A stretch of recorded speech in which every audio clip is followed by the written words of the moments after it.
Hey guys, everyone. It's been kind of a while since I went live, but I'm here today with author Mark Quigley, and I'm super excited to have you here. You've got such an interesting story. It's so cool. You've done so many array of things, and as a best-selling author, so that's super exciting as well. I kind of want to dive into, because what's very fascinating about your story is that you grew up with dyslexia, and you decided that to get over this, or to work through this challenge, that, hey, I'm going to write a book. So um, that's amazing. And tell me about what that was like, and that process, and how you decided to go about doing that. Okay, so I've always suffered from dyslexia, and I still suffer a certain amount today. I have a great deal of difficulty breaking words up into syllables. So it's a very left brain sort of thing that I have difficulty with. So I reside a lot of the time right brain. And so I'm very creative, and I come up with very creative techniques for problem solving, which actually works really well for my writing, because it gives me the opportunity to have some very complex plot lines and scenarios that sometimes at a conscious level I don't even know where it's going. So it's very exciting for me to write, because sometimes I don't know what comes next. Mm-hmm. So growing up with dyslexia, it was tough for me. I've never passed an English test. Mm-hmm. I got very proud. I got to 49 once, but that's my best score in English. And so I didn't enjoy my academic career at all. And as soon as my schooling was done, that was it, left. Never read my first book until I was 23 years of age. And I just come back from Africa. Well, I was actually in England, and I was waiting to board a train, and it was a 2.5 hour train trip. And I thought, what am I going to do? Because back then there was no internet, there was no movies to watch, there was even no cell phones. And so I thought, okay, I shied away from anything academic, reading or whatever. So I thought, yep. I saw a book, it had a lion on the cover. That was the only thing that attracted me. Turned out the author was South African. Grabbed it, and it changed my life. And the book was by Wilbur Smith, called When the Lion Feeds.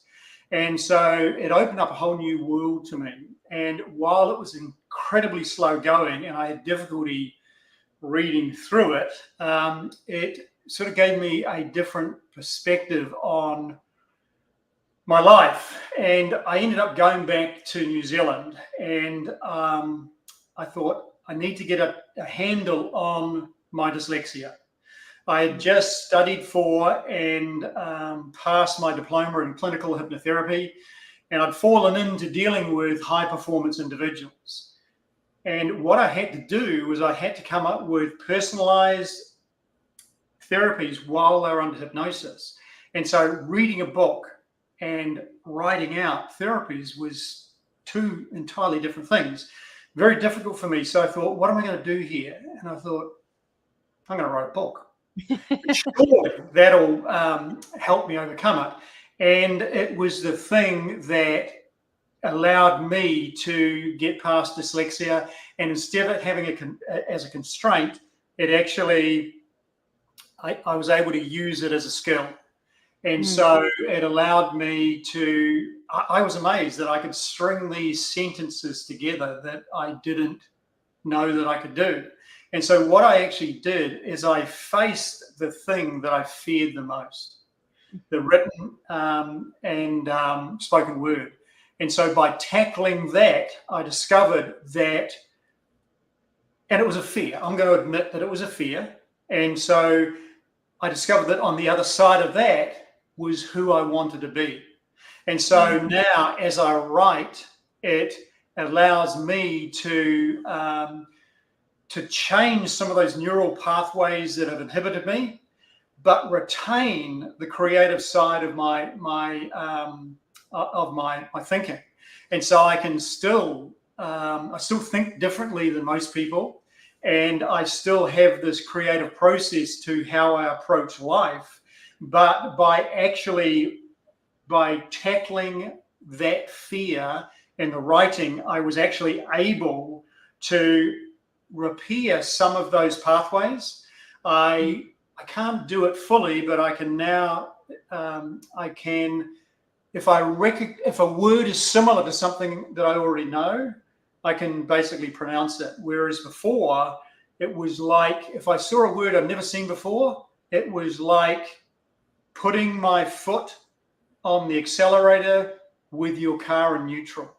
That's what happened to my brain, and nothing could get me out of it. I would just stare at this word, and I was just stuck.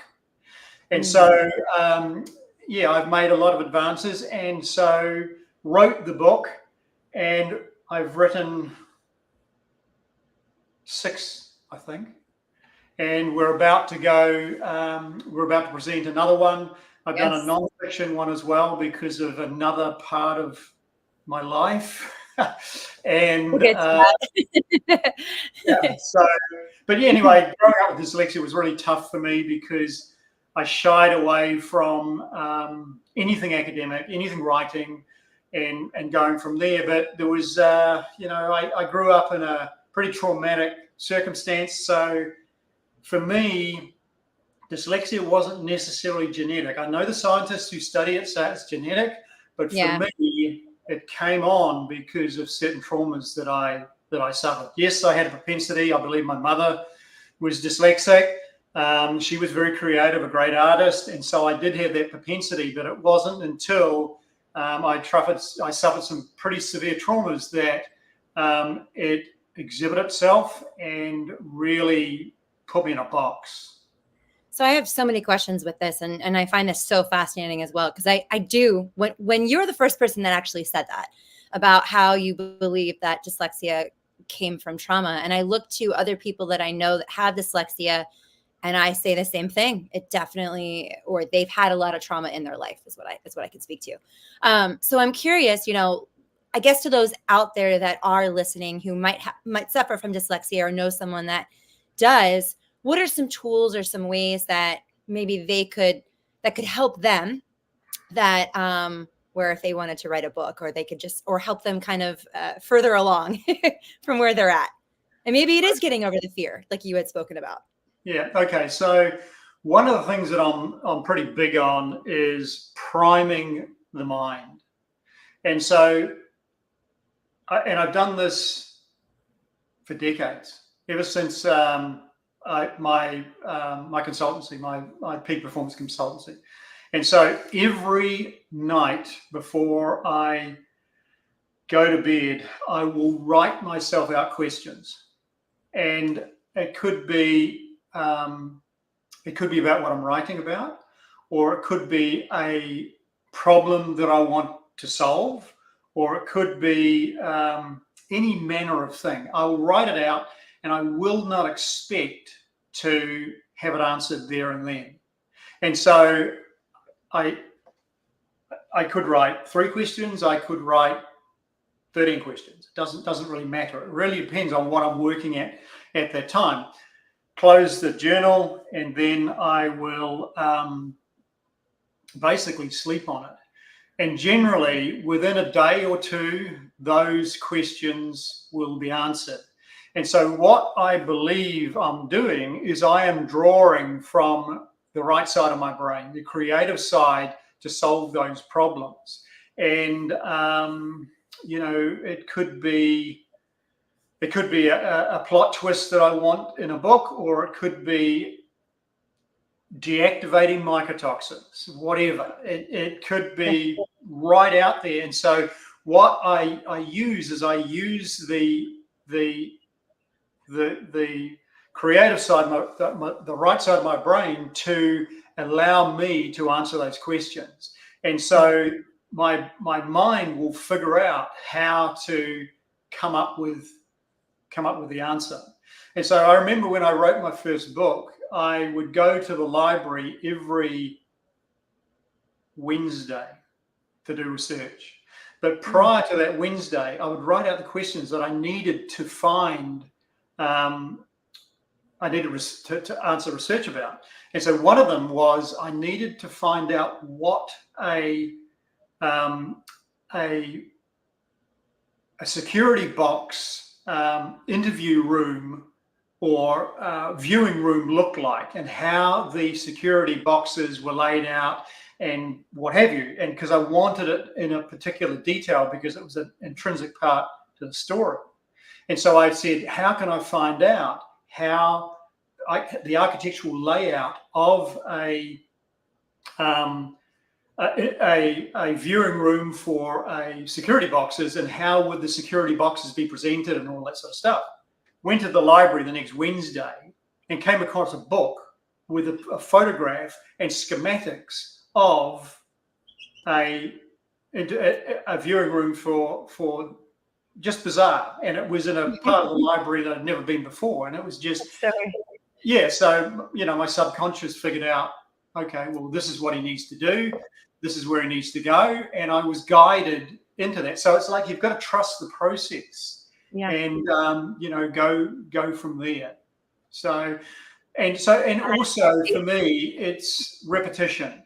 So like I have another side of my life. It's a very obscure, well, not obscure, but it's a environmental consultancy. So I assist people with environmental contaminations.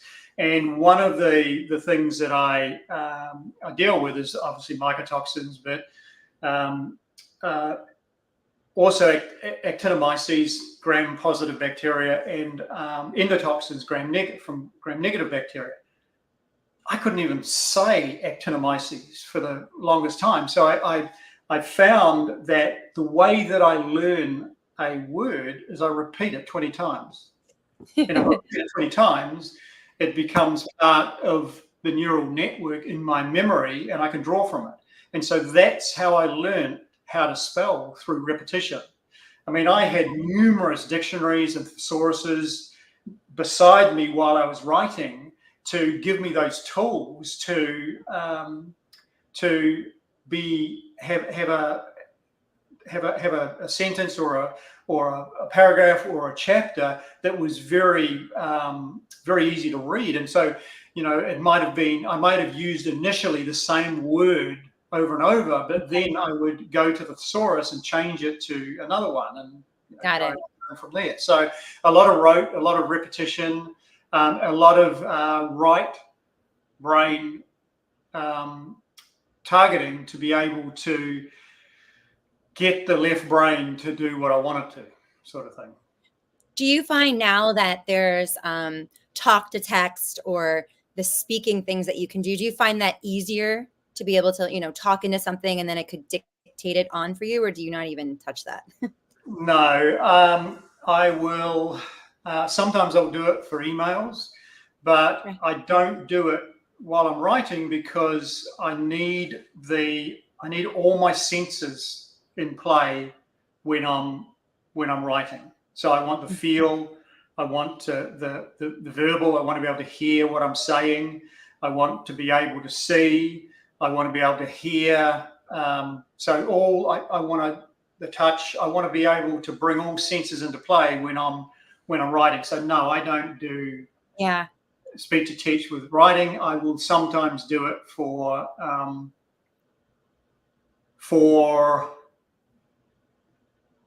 emails, but that's about it. I think it's fascinating. I love learning about different authors, modalities or techniques or whatnot. And I get it. So like when you're like immersing yourself, almost like the movie's going on in your head and you're in that movie and putting it in the paper. So I get that. Anything else kind of would throw you off or per se. Yeah. When you're writing, generally, how long does it take for you to complete one of the novels? I've heard stories where some people, when I worked for Val had a story going on for 10 years that he was working on, and then I hear other people that are like, oh, I woke up and it was just, it took me a month or several months. I'm just curious, like for you, what does that process look like? And maybe it's different for each book. No, they're all pretty much the same. I allow a year for to write my book, but you've got to understand that my books, I aim for 150,000 words. So I'm not it's not a, so it's an epic that I'm writing. And so, for example, the one I'm writing at the moment, I'm at 100,000. So I'm 2/3 of the way through. And so, I know how many what chapters I need to finish, and it's going to be around about that 150,000. So I just take a year to do it.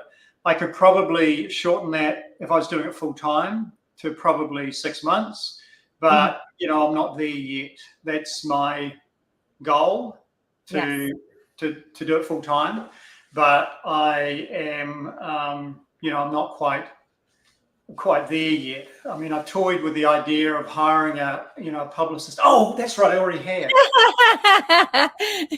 Ta-da! Yeah, so because I want to go to the mainstream, and that's obviously what you, Bridgetta, are assisting me with, and going from there. So so really, a year or so, and there is a process. I always get my books professionally edited. I also get them, the layout professionally done, and I also get the. Let's show the books if you have them behind you. Let's actually show it. So they're beautiful. So that is. And show how thick it is too, so we can show everyone. They're really thick. Look at. They're such beautiful quality. They really are.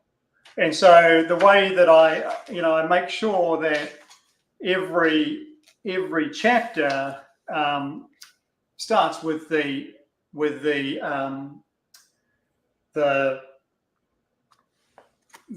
where are we? There we go. Rose, because that's a symbol that I use. You can see it on the wall behind me, because I like to find my way home. Like mines.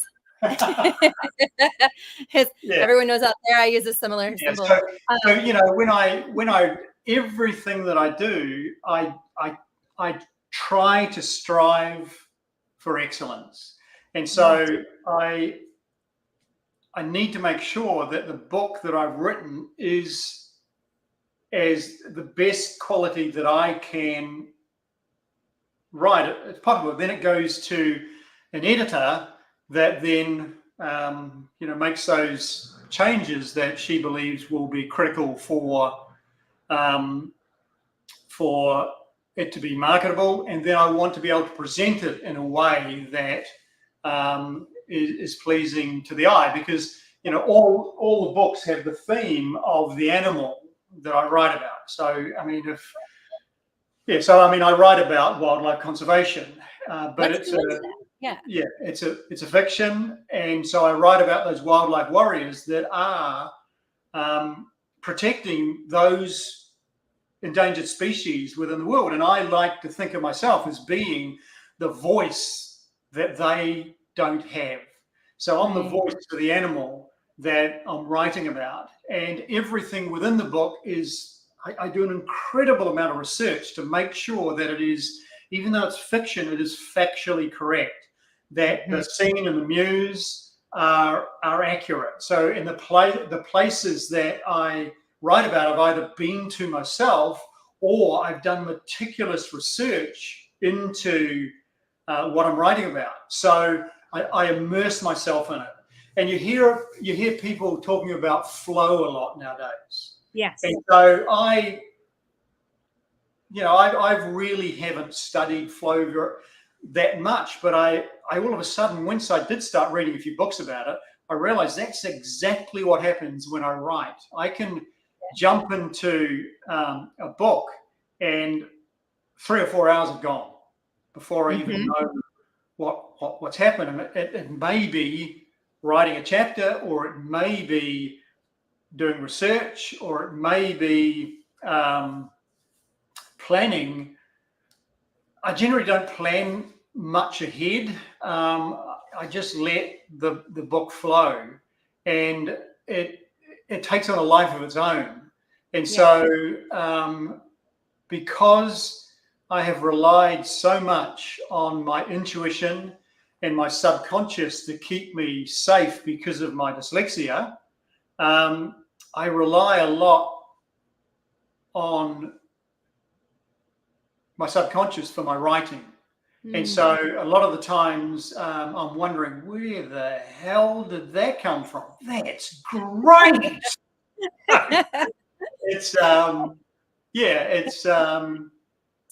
it's a fascinating process.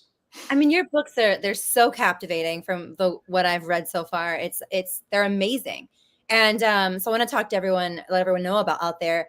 You've got a wildlife foundation, and I want you to talk a little bit about that, what that was like, right? You're wearing it on your shirt right there. I want you to talk a little bit about that. And then also what's also really cool and mind-blowing is that a portion of the sales from these books go to the foundation. And so I'm curious, like, what was it like to set that up? How exciting is it to, give back? And yeah, tell me about that process, I guess. And okay, so I just didn't want to write about wildlife conservation. I wanted to take it to the next step. And so I thought, okay, well, why don't I just create a nonprofit? And so nobody told me that it was difficult or easy to form a 501c3. So I just did it and applied to the IRS and got it passed. And it wasn't until I'd done it that I thought I'd better consult my attorney. I'd done it right. And so it was like, yeah. So it was just, again, it was like I just set my mind to do it, and I just did it. And so I have a board of there are five directors, and so a portion of my royalties goes into the Wildlife Foundation, and we're just about to donate to several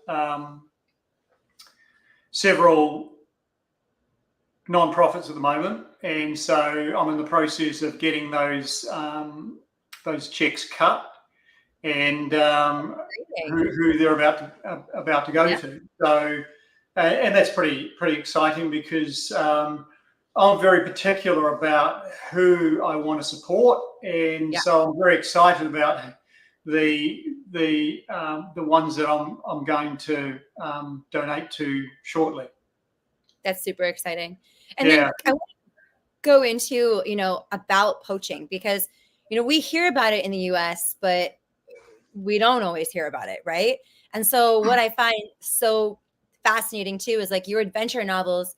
They are so, I mean, I couldn't put it down. It's like once you start, you just like, I need to know more. What's the next? It's like very, the seat of my pants. Like literally, I need to know more.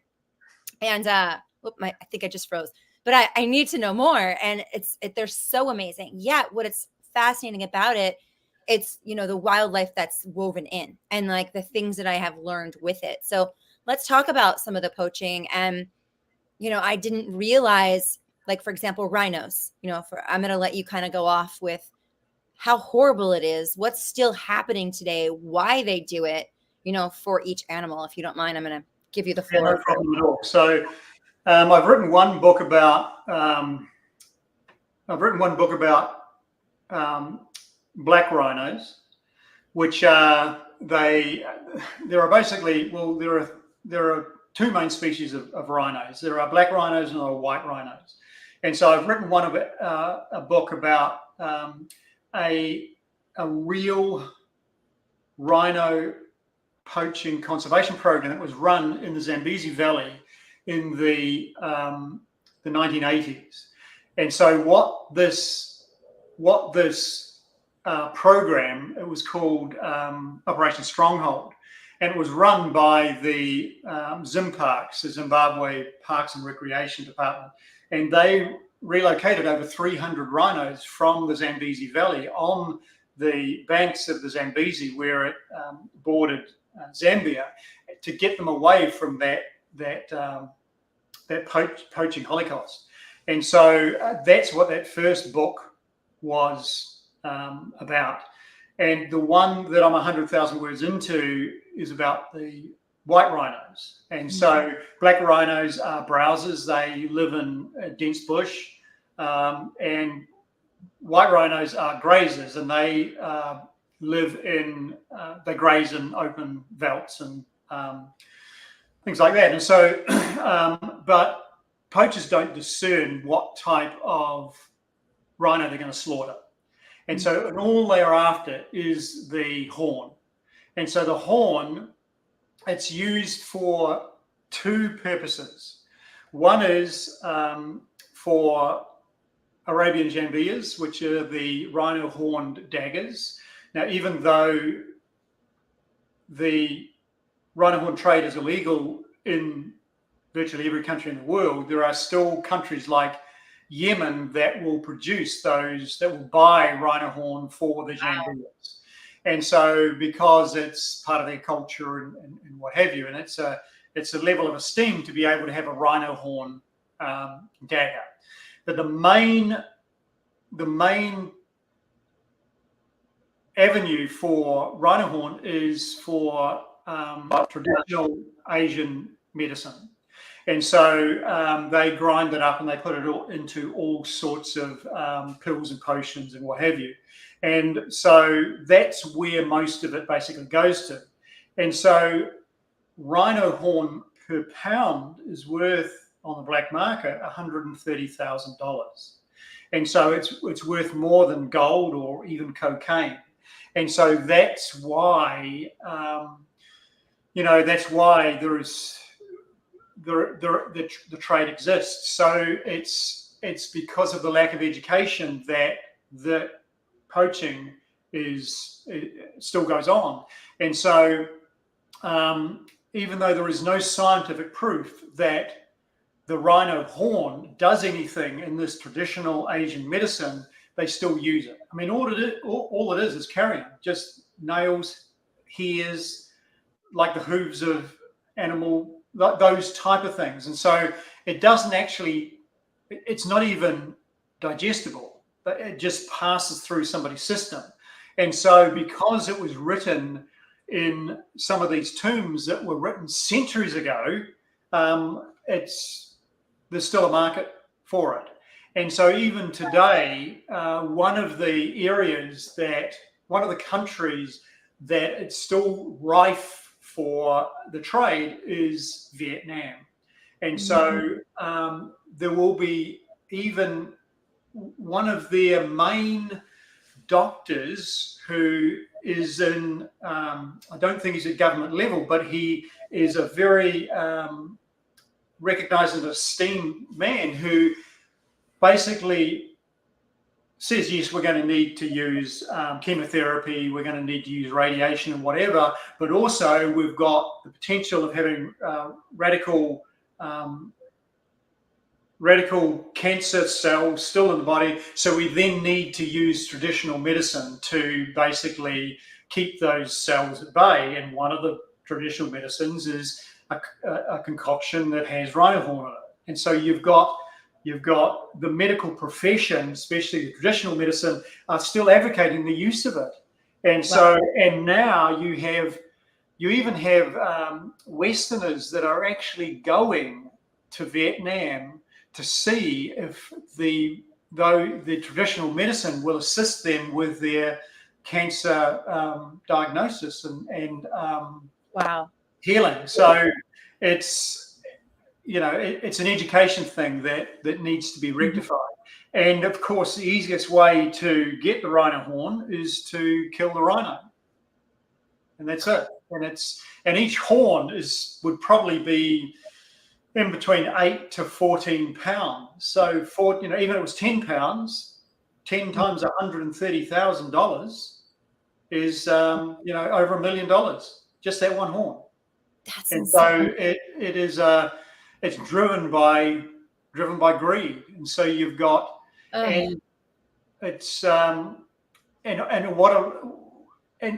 but what people don't realize is that if you can actually allow those animals to survive and use ecotourism, you're going to make far more than you would by supplying a horn to a to a middleman, because obviously they're not going to get that fee. They're going to get paid a pittance for the horn by shooting a rhino, and so they make a few months worth of income, and a icon of the bush dies, and once we have a keystone species like a rhino go extinct, there's going to be a massive knock-on effect that will eventually affect us humans because of how intrinsically important they are for the ecosystem and the biodiversity of those areas that they inhabit. Wow. You're right. This isn't talked about enough. Let's move on to the elephant, because that was another book in your series. And then also that's another animal that is poached. Well, so the book that I wrote about that is called White Gold, because ivory is another term for ivory is white gold. And so again, it's nobody needs ivory. It doesn't serve a purpose other than somebody feeling good about a bit of jewelry or a trinket or a nunchuck or whatever it is that could be carved from it. So it's a status symbol within Asia. And so again, it's been passed down from generation to generation that having a ivory nunchuck or ivory net ski or something is a status symbol within that household. They can put that on the counter or whatever. And so it's the esteem that it brings them, but it doesn't help them at all. And so while the price of ivory per pound isn't as great as, say, rhino horn, it's still many thousands of dollars. And so again, it's a way for a tribesman he's going to get paid a pittance for what he supplies, and the middleman is going to be the one that basically makes the money. And so again, it goes to Asia for trinkets, jewelry, and what have you. And again, if we lose elephants from the areas they inhabit, it's going to have a knock-on effect, and it's going to eventually affect human beings. And there can be far more money made for communities if they preserve those animals and they use them for ecotourism and those type of things. So, a community has to be involved. Initially, you probably do need aggressive anti-poaching techniques, which I write about, but also in my books, I talk about community-based programs to be able to allow communities to police their own environments and protect those species that are going to bring revenue into them. So again, it's an education thing, and it's something that needs to be addressed. So, and then also I kind of want to go into, whether it's a lion or whether it's a rhino or whether it's, the leopard that we'll talk about next or whatnot, the way that they do this with animals, it's like, yes, they could shoot them, or some other times they're alive still. Like it's horrible how they kill them. And then, I will say one thing, back what I learned from Ted Nugent when I was on the Ted Nugent show, is when we killed something, it was hunting, he taught, and his biggest thing is use every single part of the animal. This was for deer. And so when you're killing the deer, it's like to use every single part, honor that animal, give thanks back to it. And this is not what they are doing with these animals. Like, I want to be clear with that. It's not like, okay, they're pulling the rhino horn or the elephant horn off and using the rest of the body of the elephant. They're not, right? They're just leaving them be. And here there is a massive elephant kills or massive rhino kills just left to die. So I just want to kind of get a little more clarity for those out there that might think, maybe they were the respective hunters that might be listening, right? That it's not that. I want to kind of shed some light. Not at all. I mean, it's far from that. And so while I think in South Africa, they still allow a license to shoot a rhino, but it's an incredible amount of money that somebody pays to be able to do that.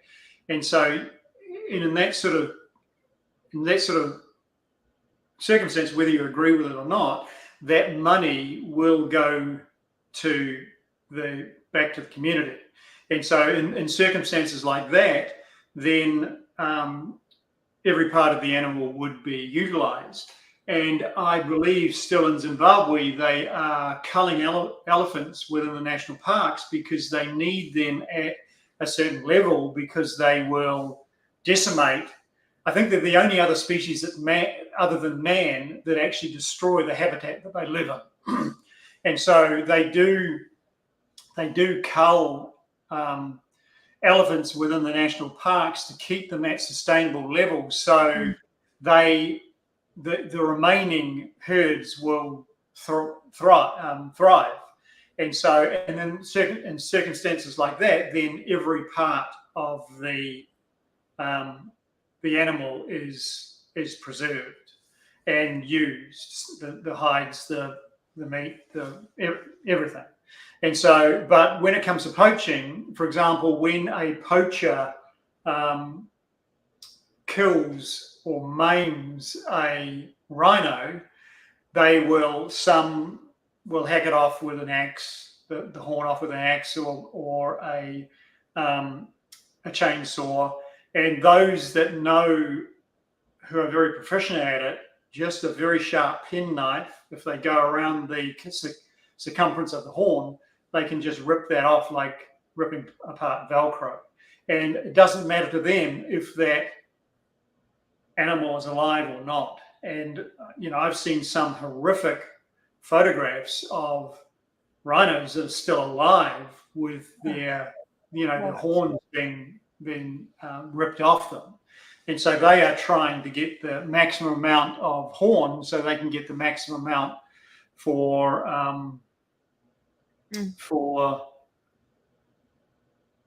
themselves. Wow. Yeah, so it's a pretty horrific. It's a pretty horrific way that somebody goes, an animal goes. And let's move quickly to the leopard, and then, if you'd like, and then we'll kind of wrap a little bit of it up. Okay, so my book Scars of the Leopard was the first book that I wrote, which is my first book that went #1. Isn't really about wildlife conservation per se. It was really the journey. It followed the journey of this misfit that went around the world, and I happened to be the misfit. So I wrote about my worldwide travels and through Africa. So a lot of it is based in Africa, and a lot of it is in the wildernesses and describes it and what have you. But Scars of the Leopard is more of a thriller than a wildlife adventure. But the African lion is about preserving lion and lion habitats, and part of it discusses a pretty horrific part of lion poaching and what people are doing to the lions left in Africa. A few short decades ago, there was over 200,000 lions within the wilds of Africa. Now there's less than 20,000. And so they say that 30% of all lions that are killed by humans, through human interaction, 30% are killed for lion parts. And so lions they're not an Appendix 1 protected species. So Appendix 1 with CITES means that there is no trade internationally can be conducted with their trade. Lions are classed as Appendix 2 because they're not classed as being close to extinction. But what lion parts are used for is to substitute for tiger parts. Now, tigers are Appendix 1, And so, again, Asian medicine, tiger parts are used for traditional medicine. And there are, certain things that they can be used for trinkets, claws, and talismans and those type of things.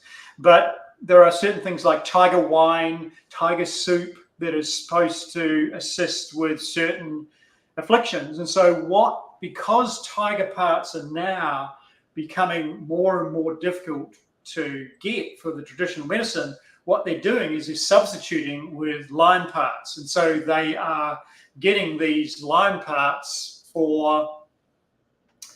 and substituting for the tiger parts. And because lions are Appendix 2, if they ever get caught, they can say, "Bless you." Well, they won't say that. But so they can say, "Well, it's an Appendix 2. It's not an Appendix 1. We didn't know," etc., etc., and they can probably get away with it. So, but 30% of those lions that are killed from human interaction goes to lion parts. And again, Asia, and they'll be put into, pills and potions that really don't amount to anything. Wow. It's so crazy. And thank you for, explaining all of this, for everyone out there. It's such a fascinating yet sad, just what's reality that's happening in the world. And your books shed such light. Again, they're also like these adventure things that you don't want to put down. So for everyone out there, please check out Mark. I call him Mark, even though it's David Mark Quigley. And you guys I'll post the links here, but you can go to davidmarkquigley.com. And you can see his books on there and purchase them through there or through Amazon. He's a bestseller on Amazon. In fact, go to Amazon and purchase them there so that you can write a review. You would love that. I'm going to speak to that. Reviews always help authors. So I want to speak to that. And then also when you're purchasing a book, he's giving back to the animals. It's going to them. So that's actually huge as well. There's just so many more things I want to talk to you about because you are this Renaissance man that, gosh, you're so well-rounded, and anything you do strive for the best and you accomplish it. And it's amazing. Its mindset is so much. And it's what you practice every day. I know we're running out of a little bit of time here, so I'm going to wrap it up a little bit, but are there any other words that you would like to say to the audience that's listening? And we're going to tune in again. Oh, by the way, he is going to have a weekly Thursday live show on his Instagram and YouTube and whatnot called Can't Write Me Off. I'm just going to speak for you, where he will answer questions from the audience and from anyone out there as well. But we'll be talking about all of this too. And he is amazing. Like, he's also an expert, like he touched on as far as in mold and biohazard. I mean, in so many things, a silver sculptor. Like, you were just an amazing person that, honestly, Renaissance man is the best word to really describe all the amazing things you do. And like I said, what he does is never half-ass anything. It's like amazing to the fullest. So anyway, I'm going to let you kind of just wrap it up and anything that you want to finish off with. Well, thank you for that, Bridgetta. The main thing I want to that I want to convey is that, let's be the voice of those animals that don't have one. And a lot of people don't know how or where to donate or what to donate for wildlife conservation. Just by purchasing one of my books, I'm going to do it for you.